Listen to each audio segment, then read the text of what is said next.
Down the Dark Lane, 3 Thrillers from the Motel, by Ned DeHaan. The audiobook, made available on BlackBoxOnlineRadio. Please consider supporting this channel at BuyMeACoffee.com, BuyMeACoffee.com/BlackBoxNed88, and please like and subscribe. Green Charlie. The Greens never has any customers, but this was the busiest day of little Jack's life. There had been so many customers before 3 o'clock. He told you he was letting you in early, and he was making an exception for you. You fell for it, too. You didn't know that he says that to everyone. Osmond just snuffed at me. Why did you pick that room, the closest room to the manager's office? I asked. It was the only one with the window open, Osmond admitted. So anyway, are you gonna finish with your little rant here, Charlie? Maybe now your friend is already dead. It's your call, Jane, I said to her. You can shoot him if you want, but I know exactly where Jamie is. No, you don't, Osmond denied me, and he was still smiling. Charlie, are you positive? Jane needed certainty. I nodded. You should have just left me alone, Charlie, Osmond squealed. Then there was a blast. I was getting too used to the sound of gunshots. Chapter 25. Although I had seen multiple dead bodies today, this was by far the most gruesome. The shot from the rifle had destroyed his head, but I walked closer to the body, and I wasn't sure if it was because of the day's events, or if it was because of the nature of the situation, but I felt overcome with a particular type of curiosity. When I had walked in on the dead body at the Greens Motel, I had felt sick, dizzy, and confused. When I had seen the 2 Danes get shot, I had been nerved and frightened. But when Emil Osmond's skull exploded right in front of me, I felt nothing. Perhaps that wasn't the best way to describe it. I felt nothing for him, but I was glad that he was gone. I reached into his front pocket, and I tried my best not to get blood on my hands, and I removed the camera that he had found to be so prized. I was not a whiz with electronics, but I had figured out how to operate it. I skipped past the video of Jane, and I went through the memory. Osmond had admitted that he had been following us, so just as I thought, there were dozens of pictures of Jamie. There was Jamie walking around Queen's Rock, Jamie at Angelito's, and there was Jamie at the Holiday Inn. He wanted her as his next target. Jane stared at me for a second and then turned to Withers. Withers, I need you to do something for me, she started. Head inside your little gun hut down yonder, get one of your tarps, then drown the body in ammonia and take it a half-mile east. There's a metallic container already sticking out of the ground. That might be the only thing convenient about tonight. Once you're done, rake the soil and destroy the tracks. There's $500 in it for you. Withers nodded, and he turned to me. Always keep bleach and ammonia around, but never on the same shelf. Jane offered a tip. I'll keep that in mind, Jane, I lied. Please, Jane, call me as soon as you find Jamie, Withers requested. Please let me know if she's okay. You got it. Now, Charlie, lead the way, Jane demanded. Also, I did not say this in front of Jane, but I had the feeling that Jamie was of special interest to Osmond. I had the feeling that I had interrupted him far too early. He didn't get to perform the act with the body. He had a perverted craving that hadn't been satisfied, so he was going to make his time with Jamie especially extraordinary in his own mind. The thought was disgusting, and I almost wanted to throw up just thinking about it. Jane and I began tracing our steps back, and then she stopped. Her breathing began to get heavy, and her hand grabbed a tree for support. What's wrong, Jane? I asked. I'm in my 80s, she answered. Nights like this are a little tough, more tough than I can handle. I'm out of energy. Go on, Charlie. You know where to go. I'm slowing us down too much. I need rest. Jamie is your granddaughter, I reminded her. Don't tell me the obvious, she scolded me. I need to get some rest, and Withers will be up in a minute and meet me where the car is now. Make sure Jamie is safe." Jane handed me the key to the Bonneville. This was something that I couldn't say no to. As soon as I had the okay, I took off running for the car. There was only one place left where Jamie could be.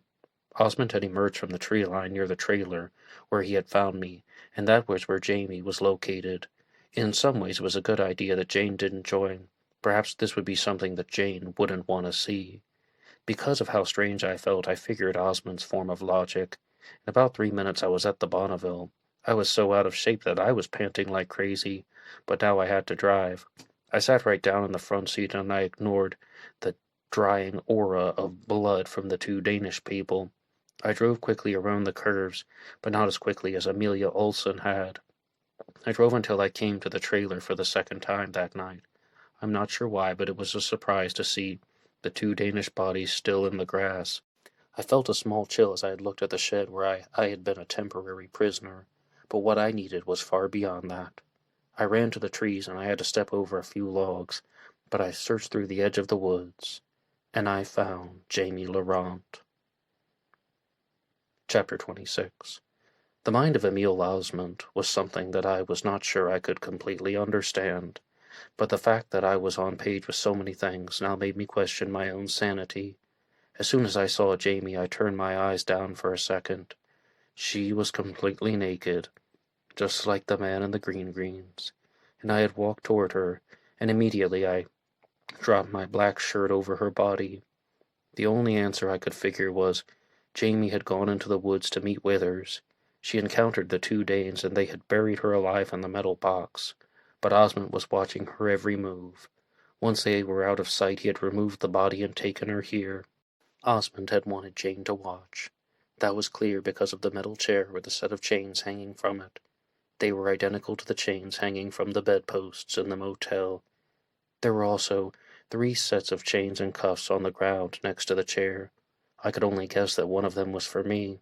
The sickening part of this was, he wanted Jane to see everything that he was going to do to Jamie. Perhaps he'd decapitate Jamie the same way he had done to the man. Then he'd dismember her. Further, all the while he'd be inside her. He had been watching from the trees, and he shot the two Danes because he wanted no chances of being interrupted, and he had left the body because I was still here. I had been with Jamie the whole time, so he recognized me. The reason he let me drive him back to town was because he wanted me to vouch for his character. I was almost an alibi, and he even admitted that he didn't want me dead, and he almost nullified my suspicions. But if I had shown up, he was ready to chain me to a tree and make me watch him murder Jamie alongside Jane. However, the most uncomfortable part was not the chains, the deaths, or Jamie's naked body. Around her, Osmond placed stones in the shape of a heart. But all of that had to come second. I now had Jamie Laurent in front of me, and I put my finger under her nose to see if she was still breathing. She was beaten badly, and I'm sure it came from both the Danes and Osmond. There was a huge bruise on her forehead, and her rib cage looked only black and blue. Her face had been dotted with several other cuts, but most of them seemed to have coagulated. "Jamie," I called to her, but my voice was not very loud. "Jamie, it's Charlie. Please, say something. Please wake up." I started shaking her body, and she didn't say anything, but she did start to move her arms a little. Then she opened her eyes. She mouthed something, but I couldn't hear her. Her eyes fell shut again. I lifted Jamie from the ground, and I made my way through the forest as fast as I could. Her skin was so cold and her body was limp. More than anything, I just wanted to cry. I could feel the tears welling up in my eyes. This was my fault. If I had just dragged her along and driven the opposite direction back to the nearest phone, maybe at the Holiday Inn, she would have been really upset with me, but at least she wouldn't have been beaten to a pulp and nearly been the subject of a rape homicide. Once I was back, I sat her down as gently as I could in the back seat of the Bonneville, and I drove back to meet Jane and Withers. We had to get her to a hospital, but I had to make sure that I didn't drive erratically and damage her any more.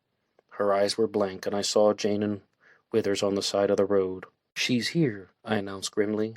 "She's still alive." And there she was. I stepped out of the car and Jane made her way inside. Firstly, she removed her sweatshirt and covered the rest of Jamie's body. She grabbed Jamie in her hands and supported her head. Then she cried. She grabbed Jamie harder, and she held on to her. She was clutching her granddaughter with so much emotion I had to look away. "Do you know the way to the hospital?" I asked Withers. "Charlie, remember, he has to destroy the evidence. Drop him off where it is, and I'll tell you the way to the hospital," Jane informed me. "She's right," said Withers. "All right, let's go," I said. Chapter 26. I didn't catch the name of the hospital, but I suppose most hospitals were the same. There we were, sitting in the hospital waiting room until it approached 7 a.m. Withers joined us as soon as he was able, and we were even able to get in touch with Little Jack. The four of us were sitting around in the waiting room hoping for some sort of news. After long enough, they allowed us to see her, but she was going to spend several days in the hospital. They said visitors could go in 2 at a time, so we let Jane go in first. About 20 minutes later, she returned with a smile. There was almost no way that the Jane Laurent that was standing before me was the same one that had showed so much evil in her voice and had bragged about burying a body under the sidewalk. "She's awake," she declared. "She asked for you, Charlie."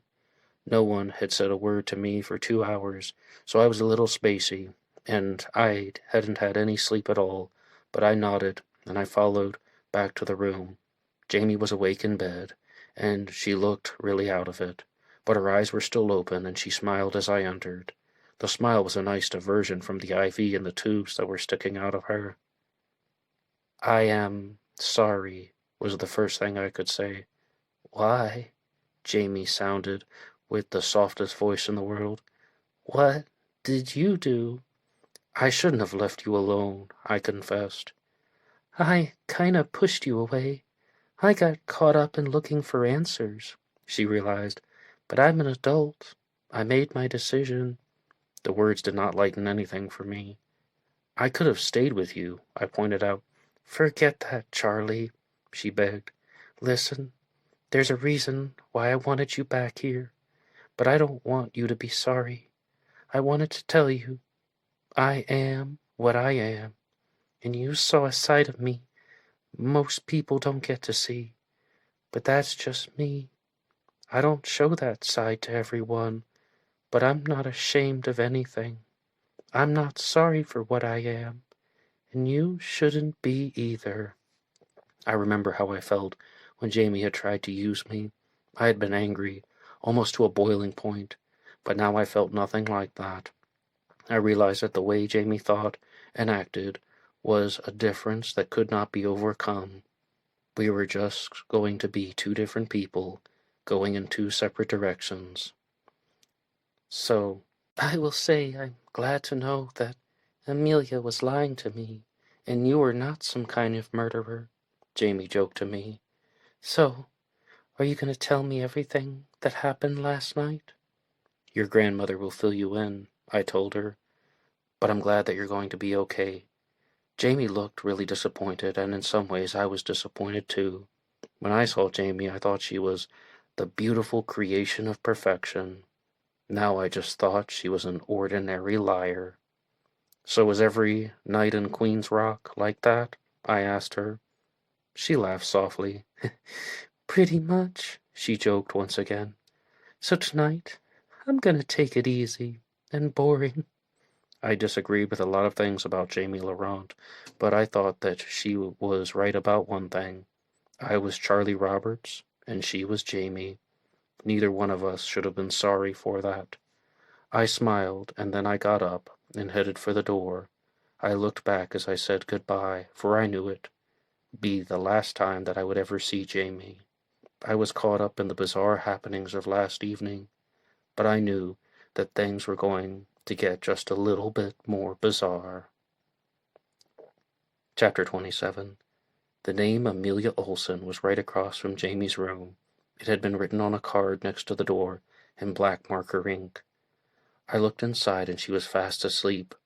All the lines on her monitor were running rather normally, and she was wearing a large neck brace.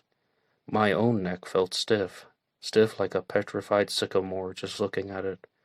Other than a few scrapes, she didn't look too injured. Jamie was far more beaten up. I grabbed her by the shoulder and I woke her up. She said something I couldn't understand, in a foreign language. "You're not really Swedish, are you?" I asked. "I am Swedish," she answered me. "Then why so many Danish friends?" I asked again, but I wish I hadn't. I didn't like the sound of it. I'd forgotten that all of her Danish companions were dead, too. "What are you doing here?" she asked me. "Business," I answered. "I saw your name on the door, and I couldn't resist stopping inside." "I heard what you said last night," Amelia murmured. "I heard that you were going to get help from me. Thank you." I nodded. "Who are you guys?" I had to ask, and I couldn't wait any longer. "What do you mean?" she said cluelessly. "Who are you and those 4 other Danish people?" I rephrased the question. I think Amelia tried to crack a smile, but it was a little too difficult. "There are a lot more than 5 of us," she answered, counting herself. "But I'll answer your question if you answer mine." "I'll try." I didn't make any promises. "Did you find the person who left the body in the motel?" she posed. "Yes," I replied. "Tell me his name," she requested in a commanding voice. "Emil Osmond," I replied on cue again. Amelia began to laugh, and then she coughed, and I could see that she was still in either some pain or some type of discomfort. "That was a silly alias," she mumbled. "His real name was Thomas Joachimson, named after the great Nordic poet. So did he fool you with that Louisiana accent? I'm not sure if it was perfect or not." I hated that there were still things left unanswered. "How do you know that?" I asked. "Emil Osmond or Yoki Soon or whatever you said his name was. He was a pervert. He killed people for sexual gratification." "I know," Amelia cut me off. "That's what he does. He's been doing it all over Europe for years. And I only learned about him because I hired him. Charlie, the man that you discovered, was my husband. I paid Joachimson, or Osmond as you know him, to kill him and to do his business with him. I knew he was like a hitman, but I didn't know about the twisted stuff. Have you ever heard of the expression, icing on the cake? It was much more satisfying than divorce." "Why?"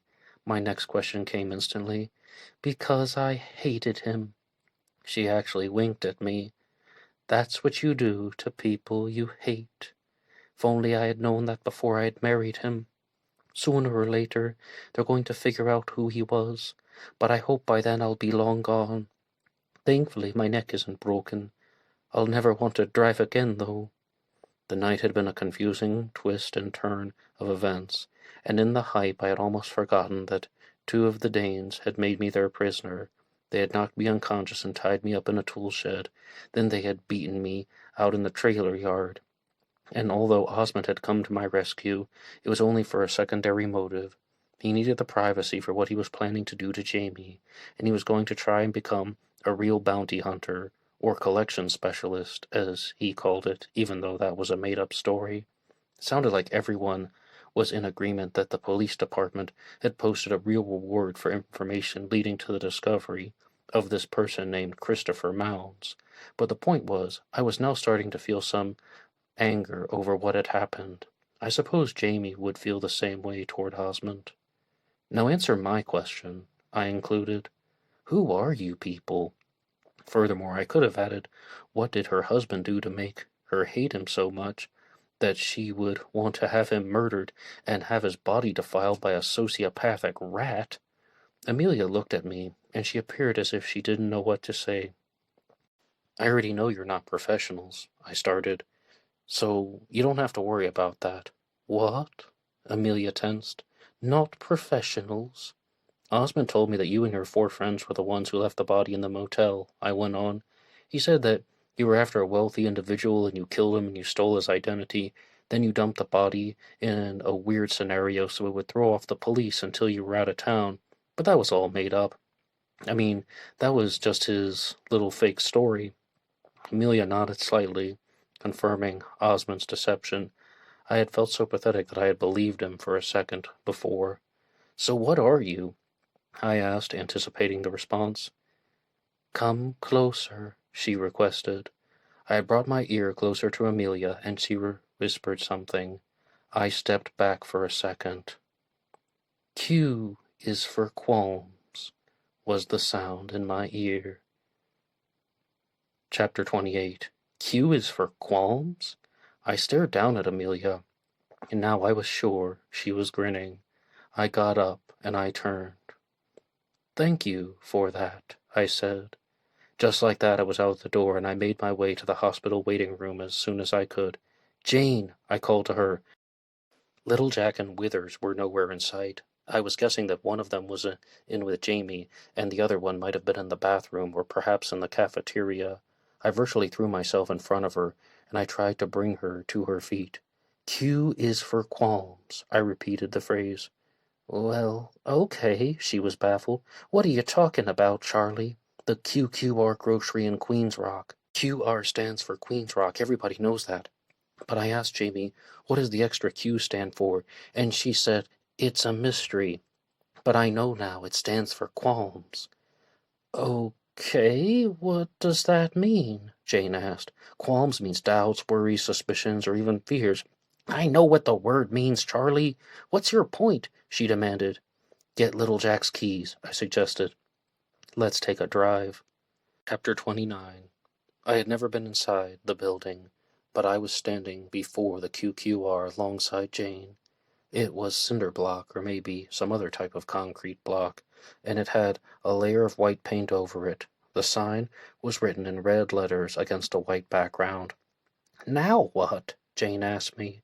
I started walking around the QQR, and Jane was following me. "What are you doing, Charlie?" she kept asking. The back of the grocery was bare. It was an empty lot, and there wasn't even a car in sight. After all, it was just before 8 a.m., and Jane had informed me that unlike most places, the QQR didn't open until 9 on Saturdays. The store wasn't going to open for another hour, so I tried the back door. "Charlie, stop that!" Jane yelled at me, but it was no use. "It's locked," I called to her. "Of course it's locked, you idiot!" Jane insulted me. "It's a business, and the business owners lock their businesses when they're not open for business." "I am not an idiot," I corrected her. I remembered one thing about the course of the night. Osmond said that the only reason he had chosen room number 1 at the Green Greens to do his business was because it was the only one that had the window open. There were 5 windows along the ground. I tried 2 before one of them finally opened. "Stop that, Charlie," said Jane again. "You're trespassing." Trespassing was not on my mind, and I slid myself down into the basement of the QQR. The place was filthy, and it was obvious that no business was conducted down there. There were 2 shelves that had some technical products on them, like paint and rubber cement, and there were also 5 cardboard boxes in front of me. In the back, across the room, there was a freezer.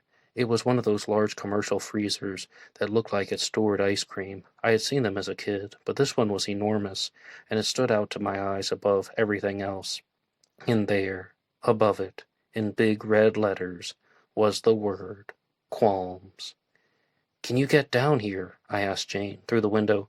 "What is it?" she asked with a craving in her voice. "Qualms," I pleaded. The window was large, and Jane sat down on the ground. Then she stuck her legs through, and it was a painful and strenuous feat. But between my awkwardly pulling on her body and Jane squeezing through, she made it on her feet. I pointed to the red letters over the freezer. "This is what the Swedish woman was trying to tell you?" "It has to be," I hoped anyway. We walked forward, and I opened the freezer, and I saw many things. There were 5 packages wrapped in brown paper. They were long, and they looked like logs. Each one of them had something written on it, but it was either in Danish or Swedish. I couldn't tell. Identifying the language had to come second, because underneath the 5 small packages was a layer of glass, and underneath the layer of glass was a man. He was frozen and petrified, and his hands were placed over his chest. "What the hell?" I cringed for a second. "Who the hell is this?" A second later, Jane spoke. "It's Christopher Mounds," she informed me, "and this store is owned by Hank and Lori Mounds." "You mean you didn't bury him under the sidewalk near the mill?" I had to ask. "Of course not." Jane almost winced. "Jamie was 14, and Christopher was much older. He got a little too close to her, and he was arrested for that. Before the trial he disappeared, but I told you that I buried him there because I didn't want the same thing happening again. I wanted to scare you off, but it turns out you don't get afraid very easily." No one had ever really said that to me before. "Look at the residue on this package," Jane mentioned. "It's heroin." I looked down and I saw the tiniest bit of yellow dust around the edge. Jane's eyes were much better than mine, it seemed. "Let's get out of here," I mentioned to Jane. We closed the freezer, and in a heartbeat I was out of the window. And it took a little longer for me to get Jane through the opening, but she did, and we closed it. "I can't believe I made it up in one piece," Jane joked to me. Honestly, I didn't believe it either. But she assured me Hank and Lori Mounds wouldn't be back until 10:30, and it was only about 8. "I'm afraid I don't understand, Jane," I said to her as we began walking away. "How did he die?" "That is something you and I may never know," she figured. "But let me ask you something. If your child was dead, would you keep their body in a freezer under a sign that said qualms?" I shrugged and I shook my head no. Then I paused. "They had to have killed him," I exclaimed, but I kept my voice at a whisper. "That is the only reason why they hid the body. You said he was awaiting trial for, well, getting too close to Jamie, so—" "They killed him out of shame?" Jane muttered. "At least that's the way I'm figuring it. And they left him under a sign that read Qualms. After he was gone, they changed the name of the store from QR to QQR. Wait a second," I stopped Jane. "What kind of people kill their own son and use the same freezer to store drugs in? Also, they didn't even bother buying a freezer that has a lock." "Charlie, look where you are," remarked Jane. "In a small town like this, there is trust. But Queen's Rock isn't a small town. It's a speck of dust on the face of the earth. No one interferes with anyone's business, at least until yesterday, when you showed up. But no resident of the town or customer of the QQR has any reason to enter that cellar. Is it stupid not to have a lock? Obviously. But it was also stupid to keep a body in a commercial freezer next to your stash.